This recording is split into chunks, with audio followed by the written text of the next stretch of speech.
let me see what you see. I just wanna understand what you see in me. And 4, 5, 6, am I complicating it? How could anybody love someone so damaged? And we don't always add up, but somehow we're always enough.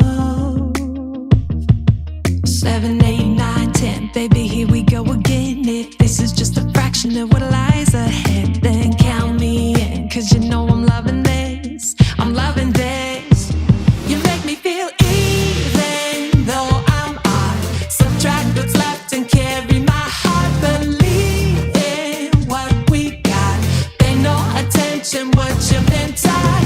You plus love plus me. 1 plus 1 makes 3. How can this be? You and me make a prime number.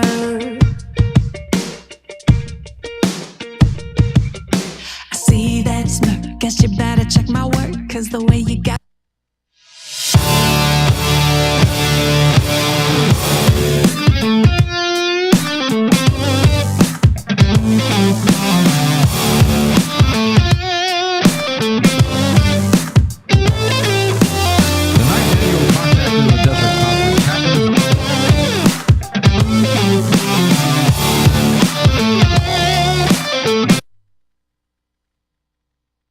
The 9th Annual Contact in the Desert Conference happens the weekend of June 2nd at the beautiful Renaissance Resort near Palm Springs, California. Join me, George Norrie, to discover what's next from speakers such as Graham Hancock, Richard Dolan, Nick Pope, Stephen Bassett, and over 50 other top researchers. Come make contact with new friends and discover the latest fascinating information from the fields of UFO studies, artificial intelligence, psychic phenomenon, and more. Reserve your seat now at contactinthedesert.com.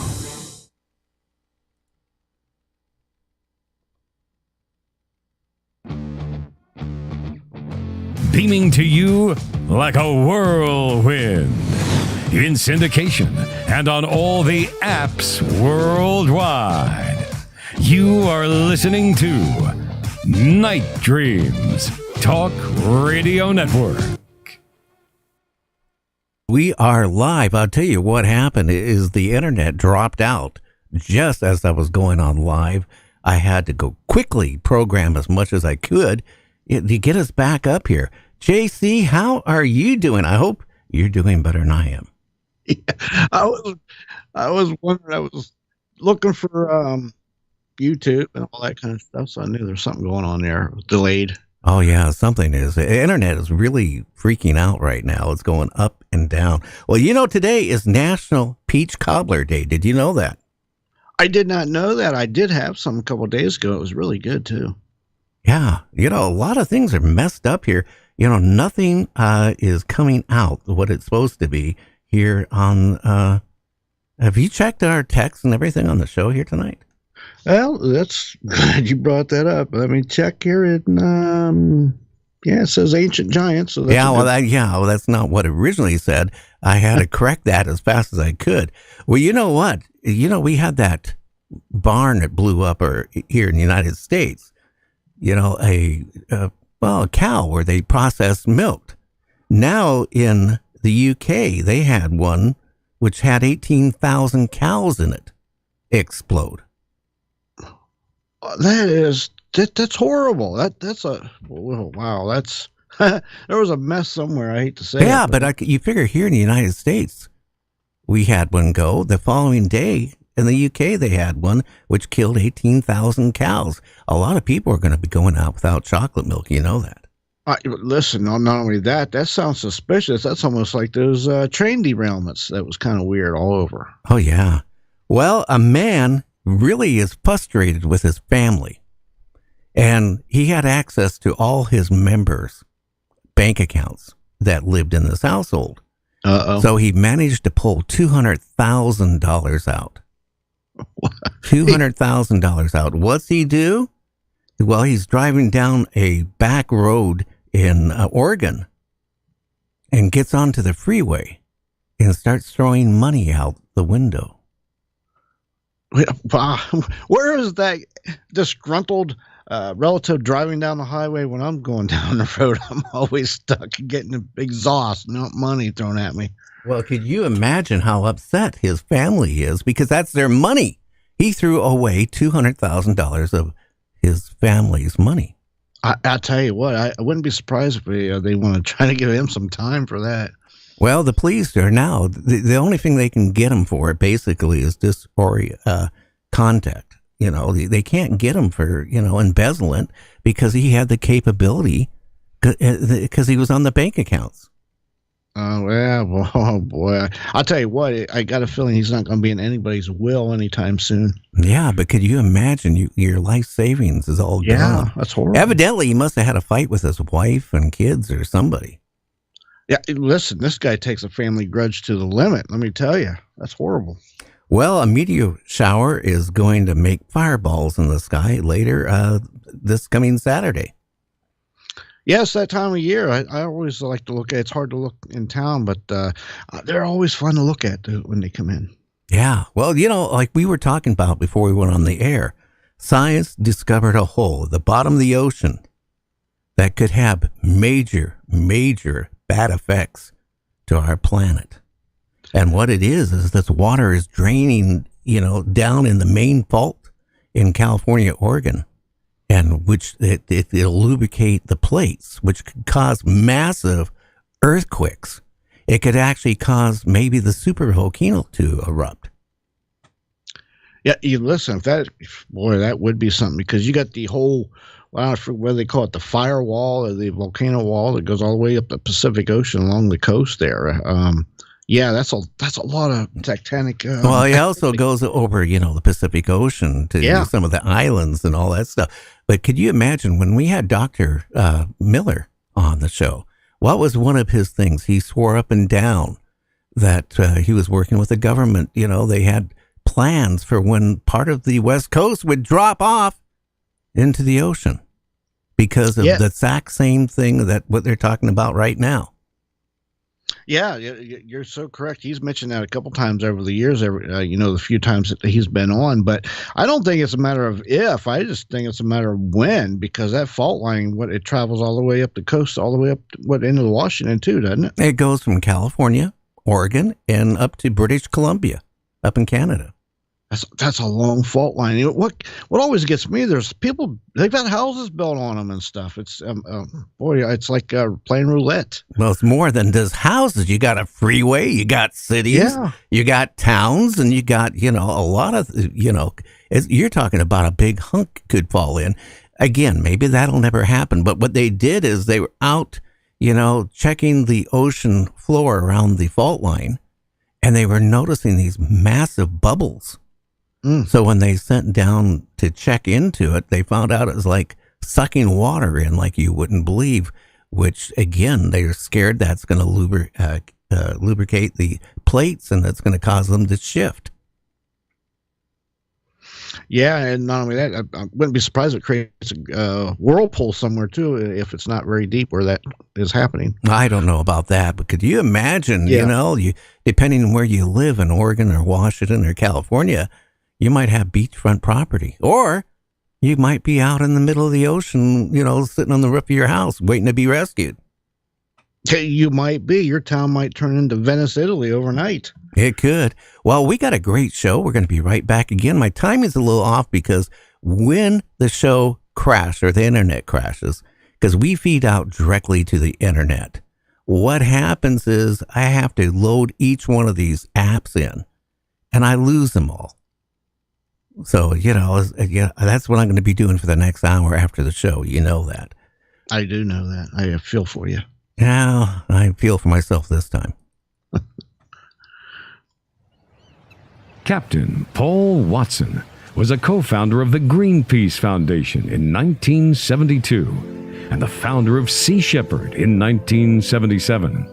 In 2022, he was forced out of Sea Shepherd in a hostile takeover. So, he established the Captain Paul Watson Foundation to carry on the work they've been doing for half a century with the specific strategy of aggressive nonviolence, which means aggressive intervention without killing or injuring anyone. They took the name he created and the logos he designed, but they couldn't take away his life's mission. The foundation will carry on. This summer, with their new ship, the John Paul de Joria, they intend to intervene against the Icelandic slaughter of endangered fin whales. And in 2024, they plan to be in the Southern Ocean Whale Sanctuary to stop the return of Japanese whalers who will be defying the International Court of Justice. They have one ship, but they need 2 more. Please visit paulwatsonfoundation.org to become a monthly donor. By becoming a monthly donor, you can help grow their Navy and help save our oceans. We don't survive on this planet with dead oceans. If the oceans die, we die. Please visit now www.paulwatsonfoundation.org. Hi, this is Val Von Torn of Metatron Power and Light. You're listening to Gary Anderson and Night Dreams Talk Radio. And we are back, and you can go to our website. You can check out Captain Paul Watson's website through our website. And, he's looking for donations to do what he does to keep the slaughter of whales and keeping our oceans, viable. Without plankton, without our oceans, we wouldn't be breathing. We wouldn't be here. And at this point, they have one ship that they're refurbishing. It's almost ready to go, but they're looking to get 2 more ships. So any donation, $1, $5, $100, or $1 million, go to our website. It'll link you right to his website, and please make a donation. Well, JC, who's our guest tonight, and what are we going to be talking about? Well, we got a fantastic guest tonight. Our guest is Jim Vieira. Now, he is a stonemason and explorer, historical detective, and host of the History Channel shows Search for Lost Giants, Roanoke, Search for Lost Colony, The Return of Roanoke, Search for the Seven, and he is also the author of Giants on Record and Giants of Stonehenge and Ancient Britain with Hugh Newman. And we want to talk about, giants and ancient giants and some of the conspiracies that kind of go with it. Well, thank you, JC. Well, Jim, I want to thank you so much for coming on the show here tonight. Boy, how do you, being a stonemason, how do you have time to write these books and make documentaries and do all this traveling you do? Thank you for having me on, Gary. That's a good question. Basically, I have no social life, and I'm an obsessive person who is driven to get to the bottom of the mystery.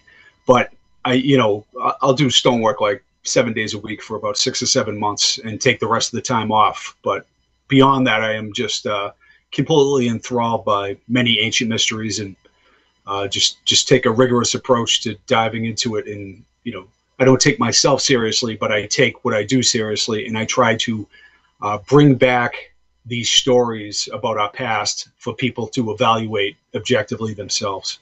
How old were you when you started getting interested in all this type of stuff? Basically, in my early teens, if you can believe that, I was a voracious reader way back then, and it started. A lot of it was metaphysical stuff, quite honestly, like the Upanishads and Lao Tzu and all the non-dualistic masters I read. But I also got into Madame Blavatsky, Edgar Cayce, Rudolf Steiner, the mystics that talked about Atlantis existing and the idea of basically genetic intervention to create Homo sapiens. And a lot of what I read back then, I forgot for a long period of time, if you will, and I just let it rest. And then it reignited about 15 years ago when I stumbled across the giant phenomena. Interesting. How did you how did you stumble into the giant? Yes, I am a stonemason by trade, and my brother and I like to hike in the woods, and I live in Massachusetts, and we started to find many structures that looked more Native American than colonial. And the narrative is that Native Americans did not build with stone, and New England. So it struck me rather odd. So I went to the town and county history where I lived, and I read through the documents, voluminous documents, I might add, thousands of pages sometimes, and looking for accounts of Native American stonework when the colonists showed up. And indeed, that was the case. There were many native walls and other constructions that were documented by the colonists. But also, there were these bizarre giant skeleton accounts by noted professionals in the town and county histories. And I expanded my search, and I found that these accounts with strange anatomic anomalies like double rows of teeth and giant jaws were in the documentation from Martha's Vineyard, Massachusetts, out to Catalina Island, California, and also embedded in the Smithsonian's own ethnology reports as well. Interesting, too. Now, going back to biblical days, you had a giant there that was slain. Again, so, it goes all the way back. But again, they have found skeleton remains all over the world of giants. And it's funny because I study a lot of ancient documents, the Sumerian texts, the Mayan Popol Vuh, the work of Plato, all of Greek mythology, on and on and on, Chinese mythology. And there's iconography I can show you ancient cities that are 12,000 years old, like Göbekli Tepe and Karahan Tepe in Turkey. I can show you similar iconography of the nature of these gods, how they're all androgynous and amphibious, and it's all in the records. But the giant phenomena is a very frustrating one, because I think my co-author and I have really solidly proven this case to be made that there's an anthropological mystery that indeed occurred with the 7 to 8.5 foot tall skeletons that went unearthed, documented, photographed. We write about it in our book. I have not seen a 10 or a 12 foot skeleton. I have not DNA tested a skeleton that large, yet the historical record is filled with specific accounts of stationary measurements like 28, 32-inch femur bones. Even in Alton, Illinois, Thomas Perrin, a Smithsonian scientist, in their own ethnology report, discusses a 36-inch circumference skull. That's huge. Which is absolutely enormous, right? So, it's a frustrating investigation, let me say. It is. What's the biggest skeleton size you've seen? 7'7", 7'8", and somebody would say, oh, there's NBA players that large, but I would say, look up Don Dragoo, the head of Carnegie's anthropology department in the 50s, and him and other anthropologists from the University of Kentucky unearthed over 7 foot skeletons. But what they noted was they had this massive jawbone in bone structure. They were like NFL linebackers that were like 7.5, 8 foot tall. And they were called the Adena people. And in fact, Dr. Don Dragoo called it the Adena jaw, this jawbone that fits over the face of the finder that you find embedded in the historical documents. So accredited anthropologists have lined up with this case that we're making. And this is in the 1950s. This is in 1840, where a couple of drunk farmers, unearthed a skeleton. And to your point, or to your question, I will say that I have seen the remains of many well over 7 foot skeletons, but I have not seen a 9.5 or a 10 foot skeleton to date. Interesting. I know that there's been some over 12 feet, that has been documented. What is really interesting is when somebody unearths one of these skeletons, and then it gets transported, to a community college or wherever it's supposed to be going, it all of a sudden disappears. In fact, in our episode 2 of our show, we went down to Staleville, Missouri, where an 8.5 foot skeleton was found. We found the exact spot. All the family members told me where Billy Harmon found it in 1933 in Staleville, Missouri. So we get to the cave. We actually find a huge tooth, but it ends up being a bison tooth. It wasn't a human tooth. We brought it to the coroner and everything.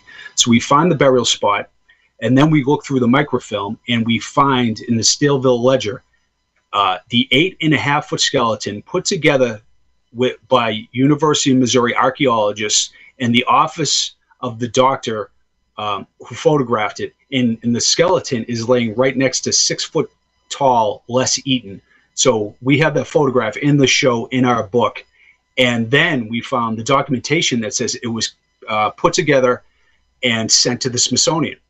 And then one other story is in the 30s in Pennsylvania, Douglas Fisher was the head of archaeology. He found a 7'5" skeleton, and Donald Kadzow, who was an archaeologist from Oxford University, of all places, drove the skeleton to Harrisburg, Pennsylvania, where it was being sent to the Smithsonian. And I contacted the Smithsonian, and they said that the largest skeleton they have on record is 6'3", a Native American Sioux with acromegaly, which is a pituitary gigantism condition. So something doesn't add up, and that's the point I'm making. I don't have a time machine, or I haven't been in the secret vaults, but something doesn't add up in the story, is what I'll say. Yeah, but my concern is, here the bones end up, but then when you try to trace it down, they can't find it. It's a very frustrating investigation, but I will say all the documentation is there. I'm not anti-science by any means. I rely heavily on academics I read stacks of academic papers for a lot of the investigations I do.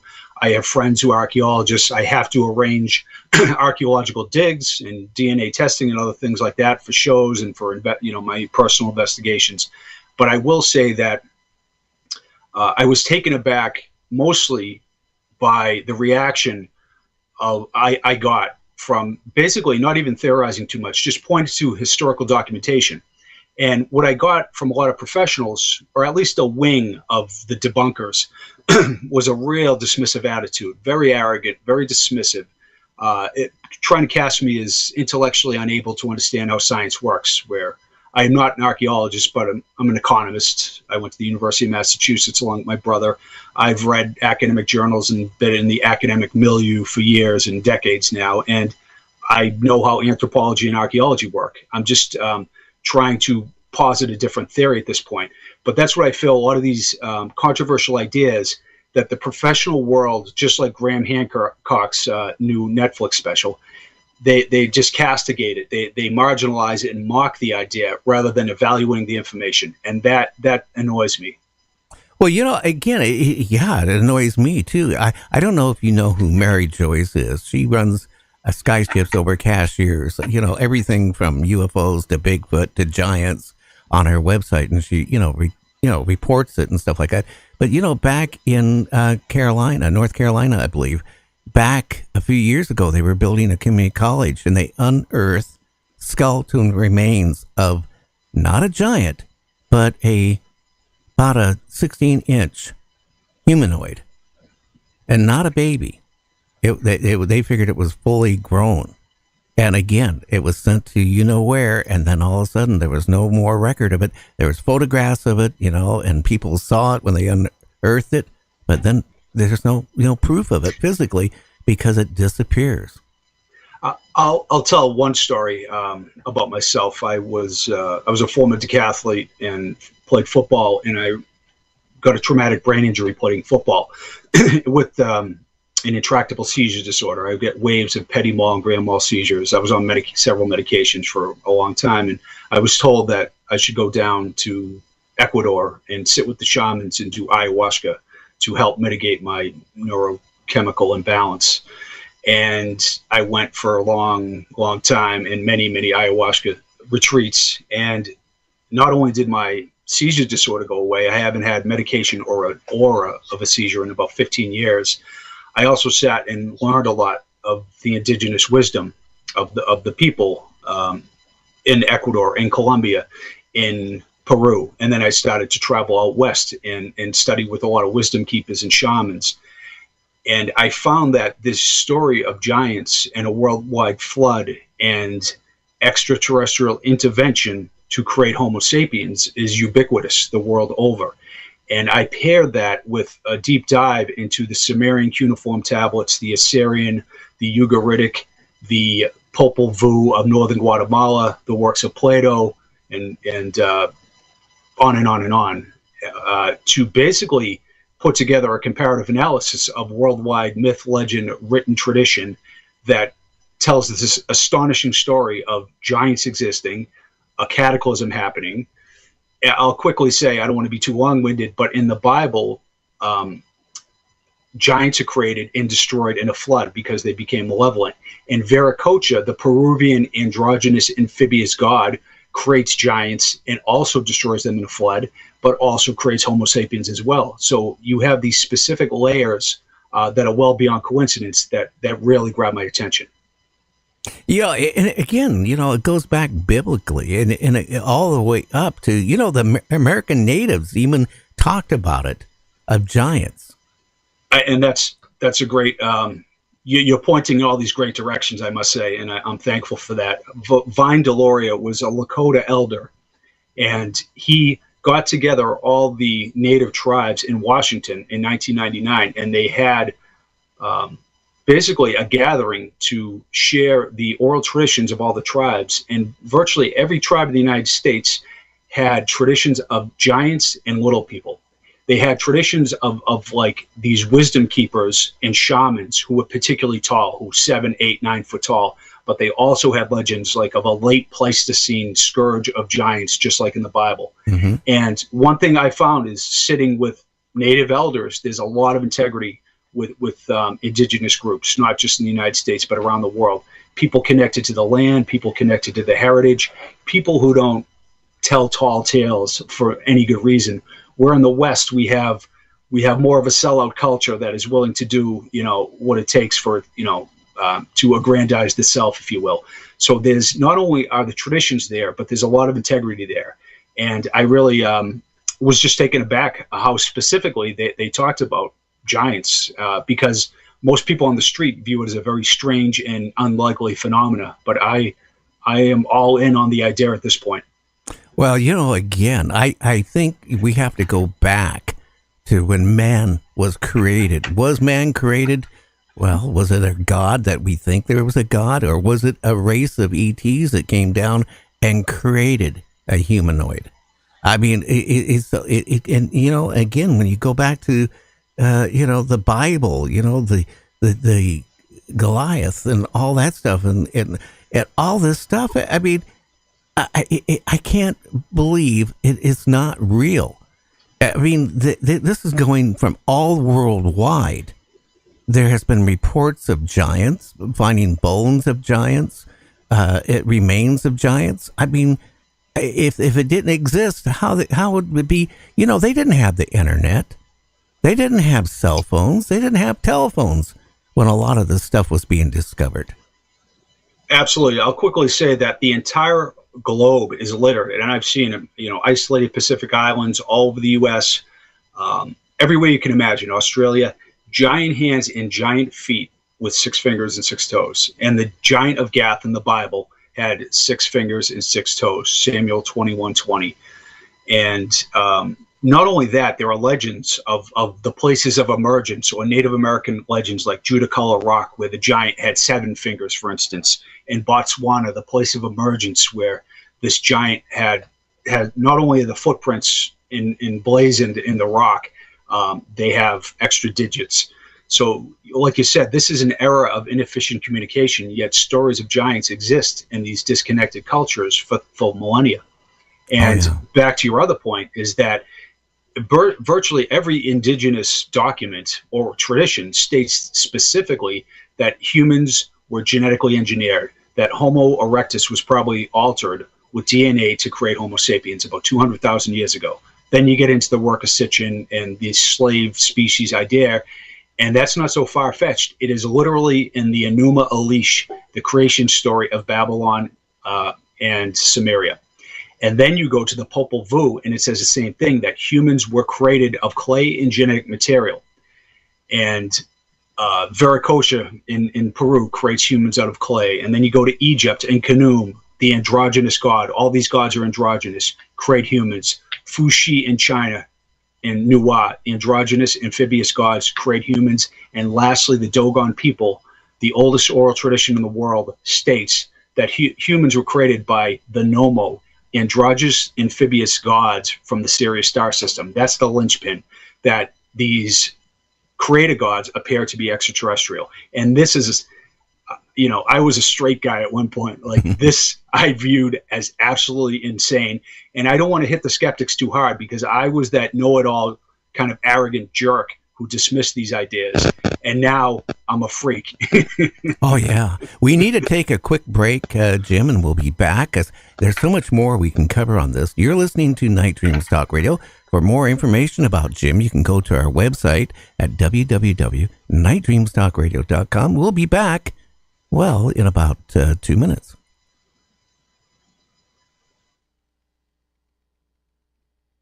Question: who are the guardians of Göbekli?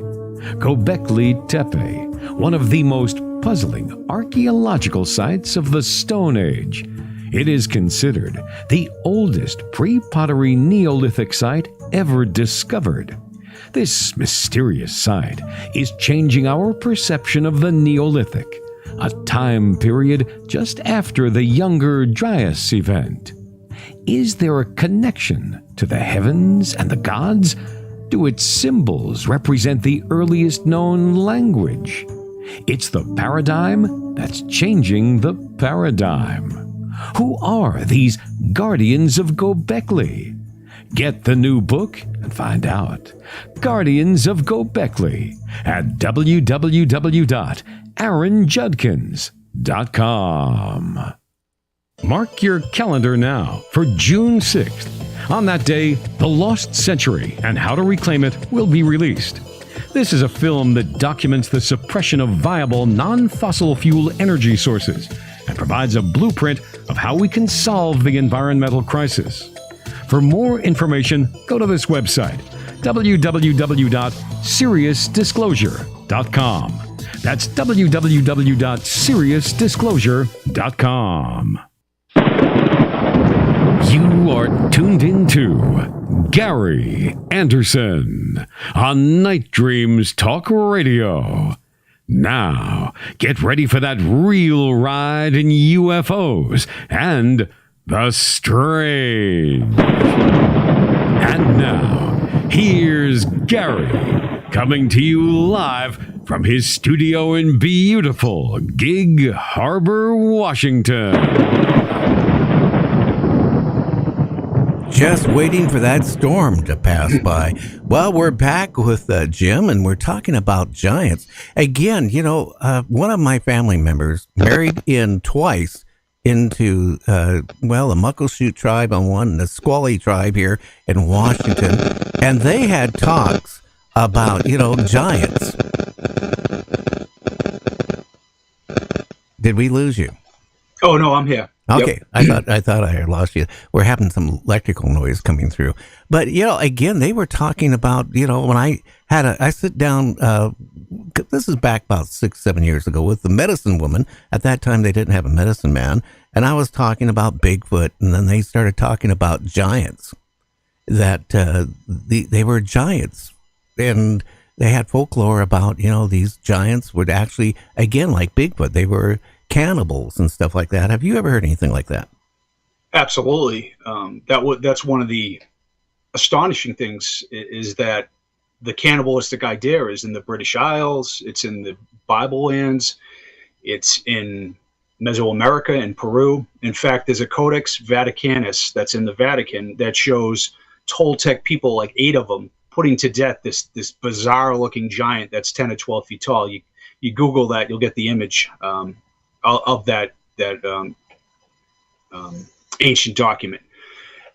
But the native tribes speak of a cannibalistic race who would attack them. The giants, the same thing. They would hide up in the hills. They would come and they would, murder and it's really actually a grisly tale. They'd steal children and stuff. And then you have the Fomorians, who have extra rows of teeth in Irish medieval texts, and at Samhain they would demand children on Halloween, basically as an appeasement. So you have a grisly tale that's shared around the world. What I will say, I mentioned Vine Deloria, the Lakota Sioux elder, who he was on PBS. He was an attorney that fought for Native American rights, and he was a firm believer in the oral traditions. And he said specifically that Native American traditions are viewed as the way you would view a superstitious childhood tale, basically marginalized and mocked. And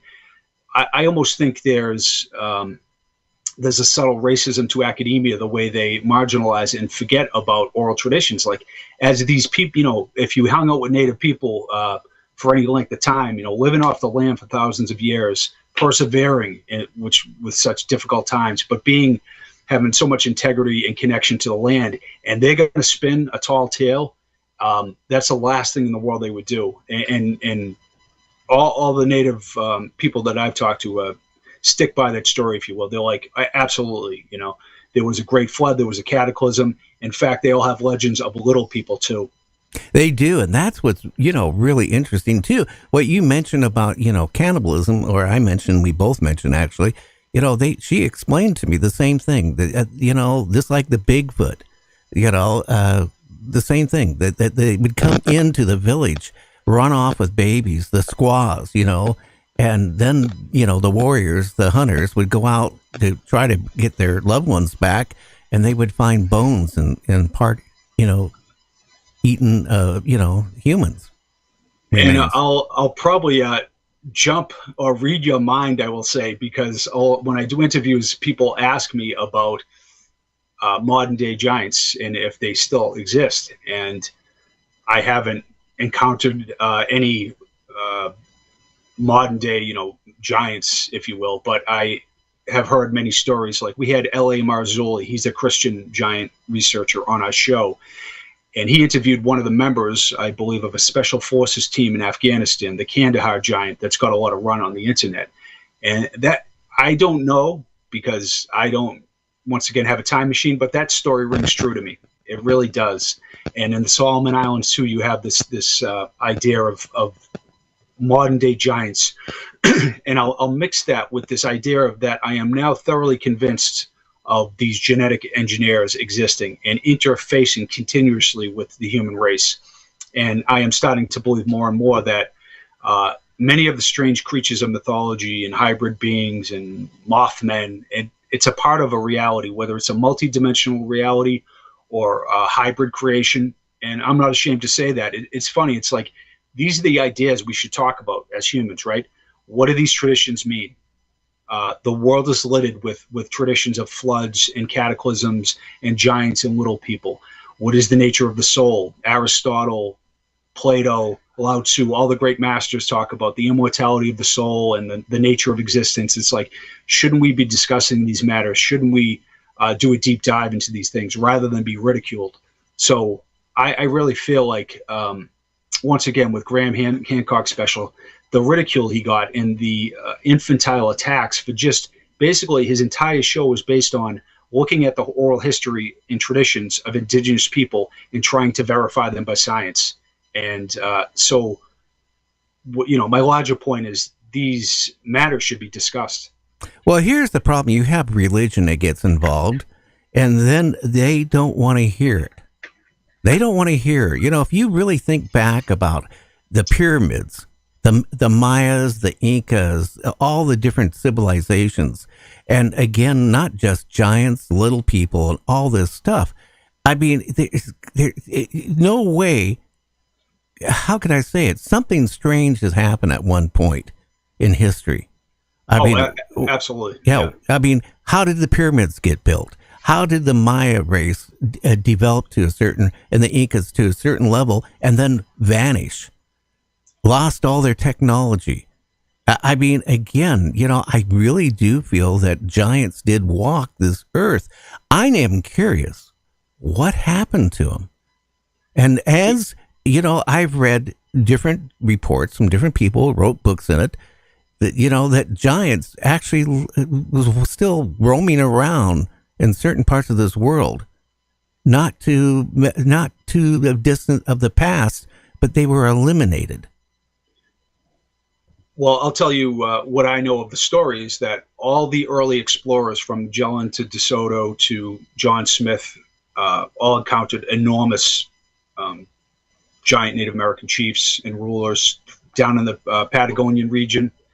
Francis Drake and Magellan, once again, encountered exceptionally tall Native people. And then, in fact, in 1890, Frederick Cook was a photographer living with the Ona people down in Patagonia. This is a southern tip of South America. And he photographed, and this is in our book, 7'6" males, 6'6" females of the Ona tribe that absolutely massive, like huge bone structure, the strength of a bull. And their oral traditions say they came from a lost continent in the Pacific, Lemuria, if you will. And the native people that I've talked to, the oral tradition keepers, said, yes, that there is a connection between Atlantis and Lemuria and the giants are a side effect of that. The great mystic, the sleeping prophet, Edgar Cayce, said that in Atlantean times, he said Atlantis was founded in the middle of the Atlantic in 210,000 BC, essentially by an extraterrestrial genetic engineering race that created giants, little people, and normal-sized Homo sapiens like us, and that there were giants between 10 and 12 feet tall. And after these cataclysms, they went out into the Bible lands and other places, like Moses sends his scouts out, and we were grasshoppers in this site. There's 23 mentions of giants in the Bible. And then eventually, I think through time, there were giant native chiefs, and they lasted until, right up until the 1900s. And there was a lot of genocide, as we know. But I will say that I think something happened in the atmosphere about 12,000 years ago, like a pole shift, or like Immanuel Velikovsky, who wrote Worlds in Collision, talked about. There was some form of collision a cataclysm that changed the atmosphere, I believe, because we went in the late Pleistocene from a realm of megafauna and megaflora to basically a wiping out of all that. And something happened in the atmosphere, I imagine. And in fact, I think Japanese scientists did something about the ability for organisms to grow in a higher oxygenated atmosphere. It grows much more robustly than in our atmosphere. So that's a long-winded way of saying that I think there was some kind of cataclysm, which we know is the Younger Dryas impact event about 12,800 years ago, that altered the atmosphere. Oh, I agree with you. Like the dinosaurs. There's so many different views how the dinosaurs were, perished. But again, a dinosaur could not exist in its size today. There's no way they could bring one back and create a full-size dinosaur because the oxygen content is not there. There's no way they could survive and grow to the size that they were. So something did happen. Absolutely. And cataclysm is a part, and if you had mentioned, I try not to get in these debates. I will say that I try to be objective. There isn't peer review in the alternative side of things. So it's good to really dig in and do your own research and check. And I always look at the skeptical arguments on the other side of the aisle.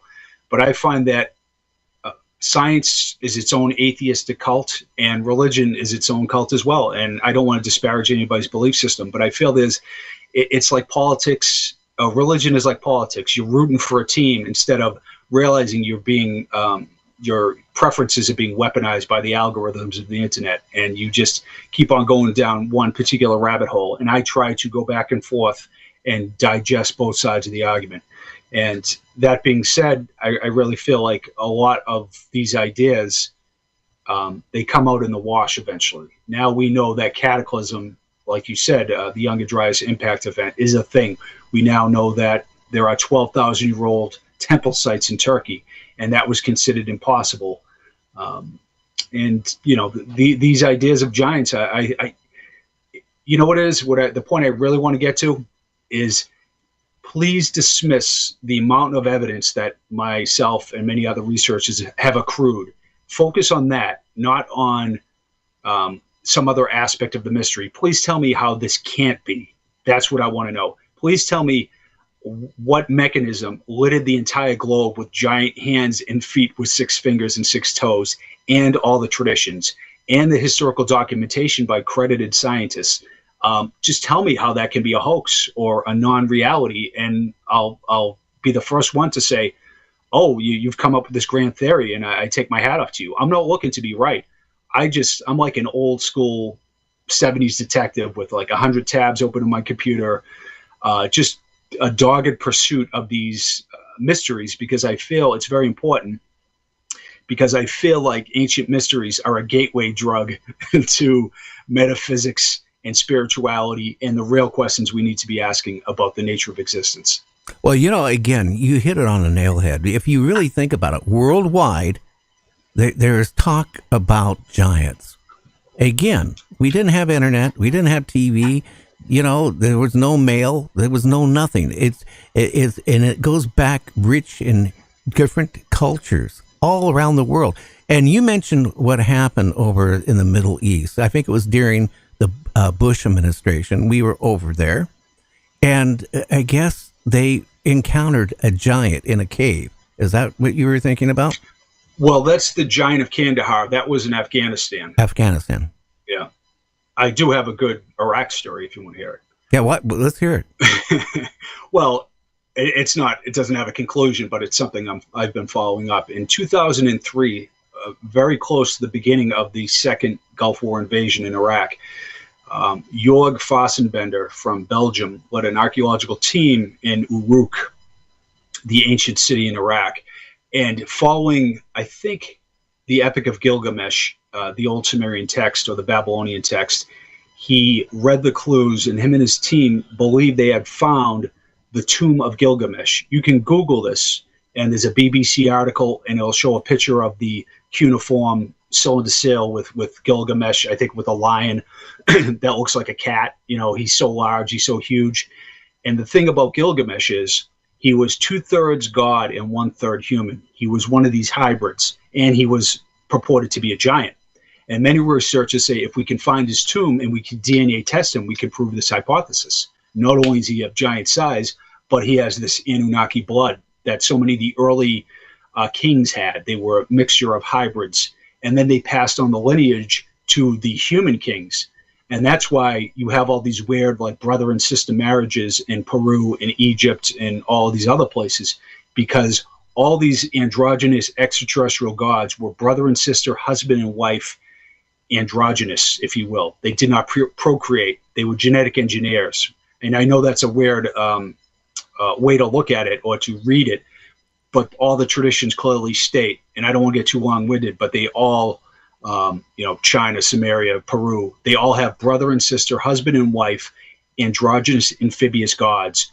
They're culture heroes, not just like run-of-the-mill gods. The beings who brought them culture and wisdom, mathematics, geometry were androgynous and amphibious, like Oannes, the fish god who shows up in Samaria to teach them. So we have a potential archaeological site that is still sitting there after 20 years in Iraq. And that's the kind of stuff I like to do. Is there the Lost Hall of Records under the Power of the Sphinx? Is the Tomb of Gilgamesh? Because I think of like, how do you prove this case? And so I'm always trying to invent new show ideas or to get together an archaeological team. And I've been filling out this story for a while, and I hope it comes to fruition. It's just a fascinating idea. And Iraq is where the rubber meets the road. That is the birthplace of the gods, if you will. And it is quite curious that we've been at war in that region for so many years. It is. And, you think about it now, back, almost 5 years ago, I had a person who served in Iraq. And he was on my show, and he was talking about a giant that a bunch of our combat troops encountered at a cave. Have you heard about that? Yes, that's the giant of Kandahar. And it's actually in Afghanistan. Can you explain, what do you know about it, and what can you explain to the listeners about it? Yes. I know that L.A. Marzulli, I think there's a video online. L.A. Marzulli is a Christian researcher, and I've been on his show. He's been on my show. Grew up in Cape Cod, I think, near where I live. Nice guy. And he interviewed one of the members of a special forces team, I believe, that was tasked with killing this giant who was in a cave in Kandahar and who had killed several troops. Right. And it was purported to be 10 to 12 feet tall, red-haired, 6 fingers and toes, which is right up my alley, and cannibalistic, obviously. And it was just a wild story. And they killed it, and they, at Bagram Air Force Base in Iraq, in Afghanistan, they supposedly loaded on a cargo plane and shipped it to we don't know where. And you hear, believe me, I hear lots and lots of stories from lots and lots of people.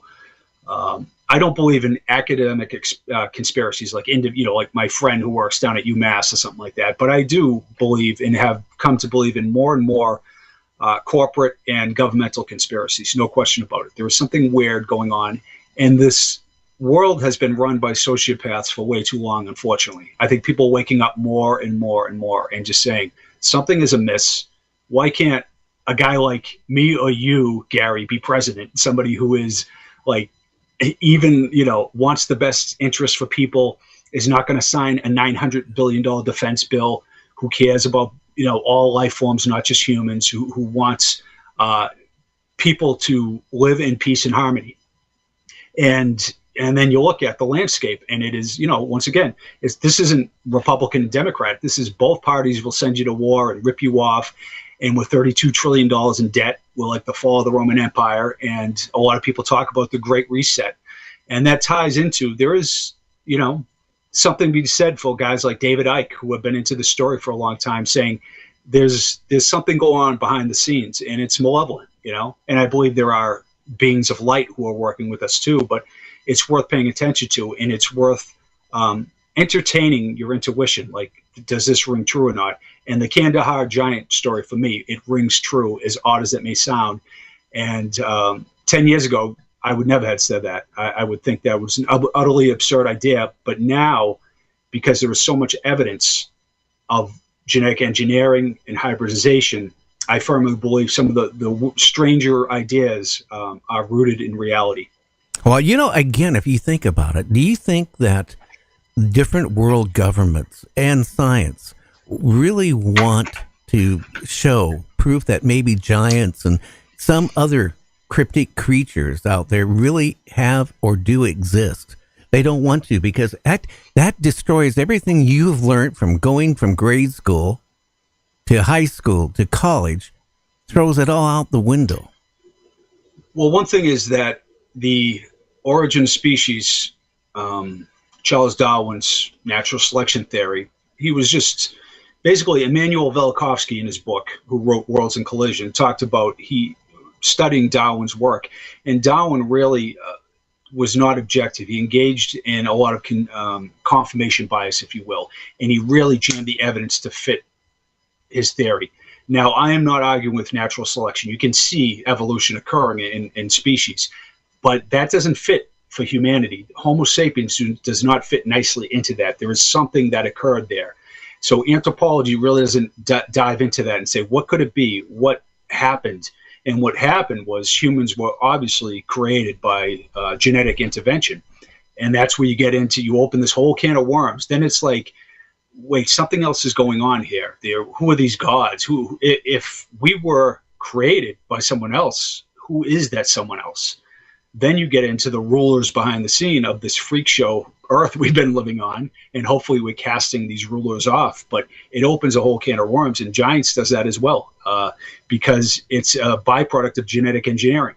Now, I study the Denisovans and other human cousins, and I believe this is not a matter of natural evolution. And to your point, Gary, I firmly believe there is forces, not, like I said, run-of-the-mill academics, but there are like governmental forces that are suppressing this story and mocking it.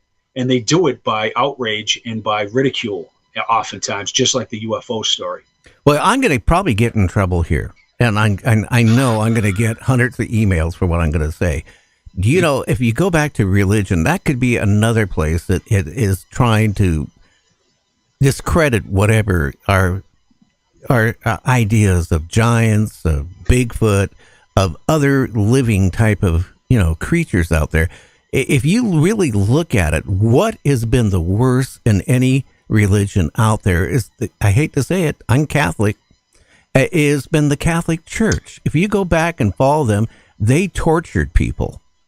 I mean, they committed so much crimes in the past, and you think about it. And I don't think religion and governments want us to really know about the past. They're trying to cover the past. If you really think about it, the pyramids, We didn't have the technology to build the pyramids or the Great Sphinx or a lot of the stuff out there. We couldn't have had the technology unless this world has been rebooted. Something is strange out there. That's all I can say. Well, yeah, you want to tread lightly, and I see you doing that, and I'm the same way. You know, I would say, like, I study all the non-dualistic masters, for instance, like Lao Tzu and Buddha, and Jesus is, you know, the Prince of Peace, just this incredible enlightened being. And he, like, the New Testament is more like Platonic thought, you know, a loving God, forgiveness, turn the other cheek. The Old Testament is like a bad acid trip. It is filled with malevolence, and Yahweh, the God of the Old Testament, is a sociopath. And Paul Anthony Wallace, archdeacon, who basically turned into a UFO researcher, and he has a bunch of books, Scars of Eden. I would highly recommend them. He's going to be on our show. Oh my God, Paul is unbelievable, right? Yeah, so he's been on a couple times. So, I mean, yeah, I'm waiting for him to come back on. Great. So you very sober, oriented theologian, objective. Mauro Biglino, I think, a Vatican translator, says the same thing. It's like God doesn't appear in the Old Testament. You know, that's not anti-religion. If you're into religion, if you're a Christian, live like Jimmy Carter. You know what I mean? Like, that's the message of Jesus. It's not to be on the internet all day and like ridiculing people. It's about living a life of service and being kind to people. And the Old Testament is a bunch of tribal overlords who are extraterrestrial, like Yahweh, and he's asking for genocide over and over again. It is, if you really read the Old Testament, it is a fever dream of insanity. So those are some of these alien gods who created us. Like Sitchin said, humans were dumbed down. We used to live hundreds and hundreds of years. You think it's a fantasy, but in the Bible and the Sumerian texts, humans lived 800-900 years. You know, the original Adam was androgynous, and Eve is a creation out of Adam because he was an androgen. And even Plato says that. So you have these humans who were created, and they were too like the gods, so we got downgraded. And then we became a slave species. And I think this is all breaking forward and changing in our current era. But at the same time, when you look at that, all these documents and all these historical pointings, you quickly realize that an extraterrestrial species upgraded us, found that we did not serve them well, and then downgraded us to our current state. And I think we're breaking out of that. I think a lot of what's going on is an awakening on the planet, and it's a long time coming. But, you know, if you are religious, just objectively, like the Buddha, Jesus, they would say, don't listen to anything I say. What does your intuition tell you? Check it out for yourself. Don't argue and fight with anyone. What is the real truth? Now, hey, Jim. Yeah, go on. We're out of time. It went by so fast. I will say this. The ETs probably abandoned us at one point, too. I really think they just washed their hands with the human race. That could be entirely true. But they could be still lurking here and around the corner. You know, they seem to be interfacing with us. But I think the moral of the story is, just try to be non-reactive and view everything objectively as it comes in, and being open to these ideas that we're talking about. I agree with you. Maybe we're also the ETs. You know, that we could be them. Do you have a website or anything you want to share here? Yeah, JimVieira.com is my website, and I talk about metaphysical stuff. I point to different metaphysical thought systems. I've studied with an enlightened spiritual teacher for like 25 years, so I'm really into the idea of like liberating ourselves from this over-identification with our small selves, if you will. I'm on the season finale of Ancient Aliens this year. I was just on the ancient Gobekli Tepe, Karahan Tepe episode. I'm on Facebook. Jim Vieira author, if you want to drop me a line or a like.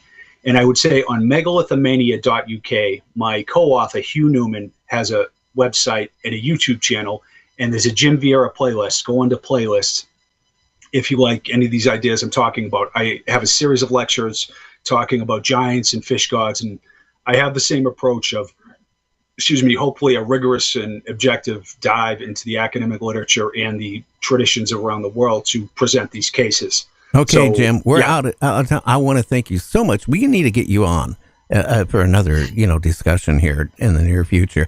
Again, I want to thank you so much. Everybody check out his website. I want you to have a great weekend that's coming up, okay? Thank you, Gary. Okay, thank you, sir. Well, JC, tomorrow we got a great show. We got Paul Blake Smith. He's going to be talking about President Richard Nixon taking his buddy, Jackie Gleason, to that military base underground to show him proof that ETs existed. This affected Jackie Gleason to the point he started drinking more heavier than ever. He had a house built in a shape of a UFO. He had probably the world's biggest collection of ufology books. And he was really, it changed his whole thoughts of everything, supposedly when he saw those bodies. Yeah, Homestead Base, 1973, allegedly. So, yeah, he was going to talk about that. He's got a new book about it, so it's going to be a fantastic show, Gary. Yeah, even Jackie Gleason's widow even admitted that it totally changed Jackie after he saw those things. Yeah, didn't he create like a house that was shaped? That's like, what it said. He had a house round like a UFO, and that's how much it influenced him. And he had a massive library that even a lot of researchers would love to have his research in his library. He had the biggest collection of books on ufology. Yep. Yeah. Yep. So it's going to be a great show. And then Sunday, JC has, a guest, Brian Little, on talking about the paranormal. So that is on at 5 p.m. on Sunday. So make sure you tune into that. Again, I want to thank our guest tonight, Jim. Everybody check out his website. Everybody till tomorrow. And hopefully we don't have the internet crash right when we go online. Everybody have a good one. We'll catch you on the other side.